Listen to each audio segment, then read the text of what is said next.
വയനാടിലേക്ക് യാത്ര പോയപ്പോൾ വിചാരിച്ചതായിരുന്നു എന്തായാലും കരിന്തണ്ടനെ ബന്ധിപ്പിച്ചിരിക്കുന്ന ചങ്ങല കാണണമെന്ന്.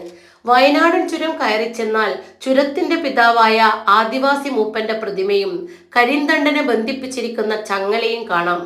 1750-നും 1800-നും കാലഘട്ടത്തിൽ ചിപ്പിലിത്തോട് കാടുകളിൽ ജീവിച്ച പണിയ മൂപ്പരാണ് കരിന്തണ്ടൻ. താമരശ്ശേരി ചുരത്തിന്റെ ഉപജ്ഞാതാവായ ഇദ്ദേഹത്തെ ബ്രിട്ടീഷുകാർ കൊലപ്പെടുത്തുകയാണ് ചെയ്തത്. മൂപ്പന്റെ ആത്മാവ് ഈ ചങ്ങലയിൽ കുടികൊള്ളുന്നു. വയനാടൻ കുന്നിന്റെ സൗന്ദര്യവും സമൃദ്ധിയും കണ്ട് ആർത്തിമൂത്ത ബ്രിട്ടീഷുകാർ ചുരത്തിലൂടെ വഴി കാണിച്ചു കൊടുത്ത കരിന്തണ്ടനെ പിന്നീട് ചതിച്ചു കൊലപ്പെടുത്തുകയായിരുന്നു.